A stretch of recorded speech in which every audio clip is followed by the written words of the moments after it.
I have seen too many of my friends literally waste a decade with somebody. And this doesn't have to look like one night stands and dating. This could be somebody that you're living with that doesn't want to get married. That's right. Or who you keep thinking is going to change your mind on having children with you. And you won't have the conversation. Like the moving from level 2 to level 3 is really about the type of commitment you're looking for. And level 2 doesn't just refer to someone who's keeping you in limbo in month 3 where they don't want a relationship and you do. It's anyone who can't give you the level of commitment that you're looking for. There are couples that have been together for 3 years, and one of them deeply wants marriage, deeply wants to have a family, and the other one just cannot make up their mind or says, I really don't want this. That represents a level of commitment you know you need in order to be happy that someone else isn't giving you. Whoa. That's a really important point. Because we've been focusing on dating, but you're basically saying that you could be trapped in level 2 for years because you are in a relationship justifying staying because of the attraction or whatever else, but you don't have the commitment that you deeply in your heart want. Yeah. Holy cow. Let's keep digging into level 2. Yes. And the hardest conversation that you have to have is the one you have with yourself, where you come to terms with the fact that this conversation that you have out loud with them might be the one that ends the relationship. And so we're afraid to have a conversation with them because we haven't had a conversation with ourselves first about what we're prepared to make peace with, about what is most important to us. In our love lives, and this is a model you can use for any part of your life, but in our love lives, in order to change, in order to get a different result, we have to rewire our brain. I put an entire chapter in this new book called How to Rewire Your Brain. Now, how do you do that? When you've been doing things for a certain way for so long, how do you get to the point where you're actually prepared to do something different? The first thing you have to do is you have to make change absolutely necessary for yourself. Now, one of the things I do is get people to have the conversations with themselves that they've been putting off year after year after year. That conversation might be with a 35-year-old or a 37-year-old who finally has the conversation with themselves about how important it is to them to have children. Because it all starts with getting really, really, really honest about that. How do you make somebody who's in their 30s or even late 20s who is starting to panic about this? Mm-hmm. How do you coach somebody to have that conversation with themselves? Because we will come in and rationalize, oh, they might change. Oh, I have time. Oh, I could just do this. Oh, I could just do that. And there is a biological reality if you are somebody whose one of your biggest life goals is to have a family of your own. And, you know, after coaching people for 17 years, you've seen this window close on people. I've seen it close. I've seen the protracted grief that takes place for many years afterwards that many of them still haven't been able to process. I mean, I've watched the pain. I've had a front row seat to the most terrible pain that people go through. I had a woman at my retreat who just balled up on the floor and was inconsolable because she had spent 10 years married to a man who always said that he wasn't sure about having children. And year after year after year, she delayed the conversation, not only with him, but with herself, and missed her window biologically. And then he ended up leaving the relationship anyway. And the grief that she felt was profound. The conversation starts by truly assessing, how important is this to me? What is it about this that makes it something that I feel is a non-negotiable for me? At least a non-negotiable that I'm going to try for, because even for those for whom it's a non-negotiable, we all know not everyone has it as simple as they think it's going to, and a lot of people find it's impossible. Well, and I also want to broaden this out because what you're actually talking about is the level of honesty you have to have with yourself to go from level 2 to level 3. if it's not happening, whether that's dating to moving in, or it is living together to engaged, or engaged to married, or whatever, or trying harder in a relationship, that there is this movement that has to be intentional to get you to the commitment phase. And I can see how if you don't even know what the hell you want and you're not being honest with yourself, you wouldn't be able to have the conversation in a casual sex situation of saying, hey, I just know myself and I don't want to put my energy into something that isn't actually heading somewhere. And so I just need to check in with you because having a lot of fun, but I know myself and I prioritize my well-being and my time.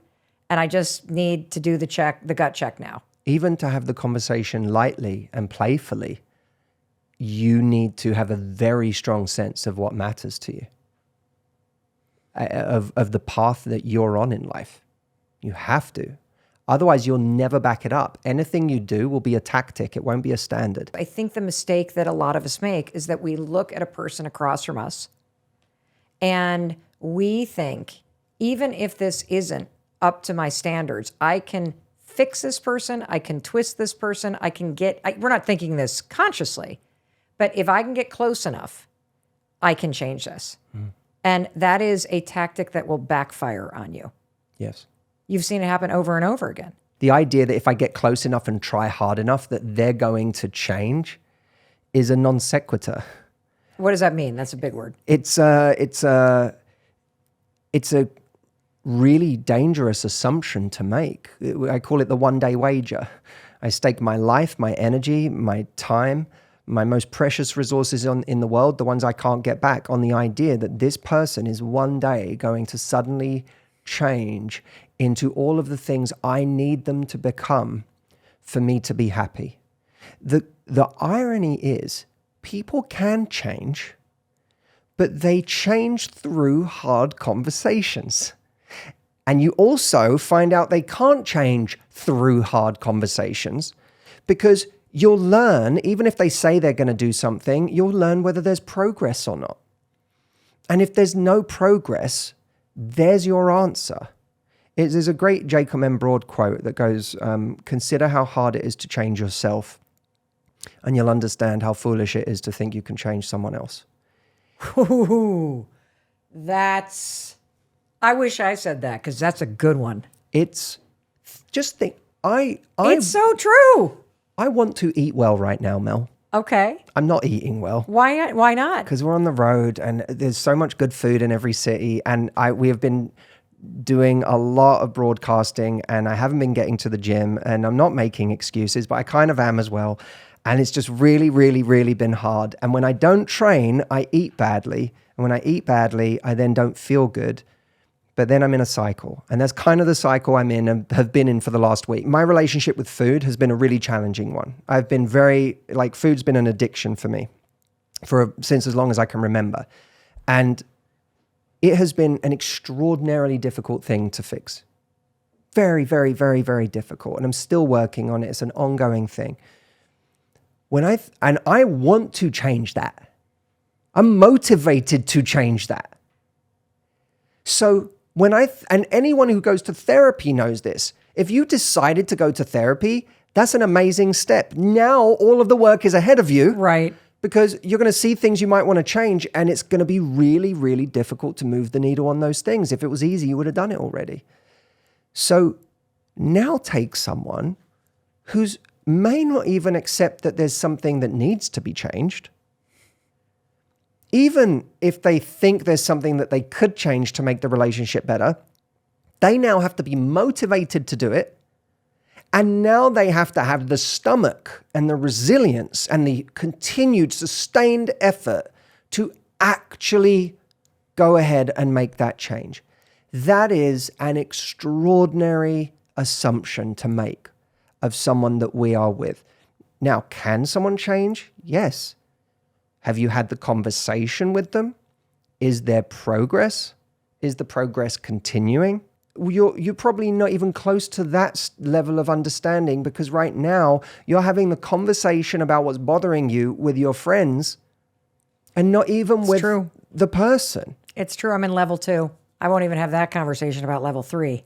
So I'm definitely not going to talk about the wait. I want to make sure that I get to level 4. Yep. Because when you have the hard conversation, and is there a mistake that people make when it comes to level 3, meaning the commitment piece? Thinking love is all you need. Love is not all you need. What do you need? You need level 4. What's which is level 4? Compatibility. What is compatibility in your work? Do we work together?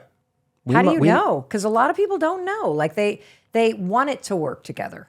But how do you know if it works together?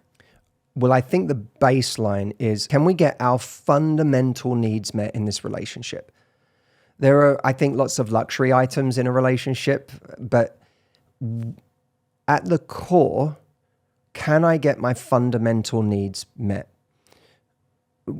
You have to ask yourself what those things are. What are the things I truly need? Like a friend of mine always dated dancers. And I said to him, you're married now. I said, you always dated dancers. Does your wife dance? He said, least coordinated person I've ever met. And I was like, so does it bother you? Because that was always your preference. And he said, Matt, how much of my life do you think I spend dancing? So I maybe dance once or twice a year. He said, it's literally has no bearing on the quality of my marriage. This person is an amazing partner, an amazing mother. We have the best time together. She's my best friend. Like, those are the things that affect my life every day. I'm so glad that we're talking about compatibility, because I believe that this is one of those topics that you don't understand compatibility until you meet somebody that you're actually compatible with. And you go, oh, wait a minute. This is so much easier. And when I reflect back on prior relationships where I realize now I just wasn't compatible. There may have been a commitment there. We were in level 3, but the level 4 piece, there was no compatibility, even though we wanted to be compatible. And here's how I know. There was always so much friction. Like, everything felt like an effort. There was underlying agitation, whether we're trying to pick a restaurant or making plans on what to do on a Saturday, or like those relationships that you find yourself in where everything that the person does irritates you. That's a sign that you're not compatible. When you're compatible with somebody, it's not that hard. Sure, you fight. Sure, there are things that bother you, but it passes so quickly because there's this energetic match. I'm the kind of person that has massive ADHD, and I'm very competitive and hard driving.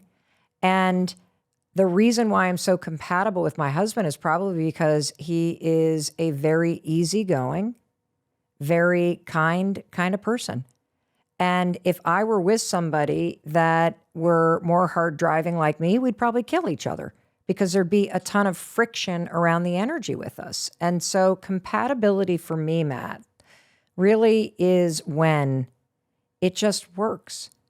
And it's easier to tell when you're not compatible because it's hard.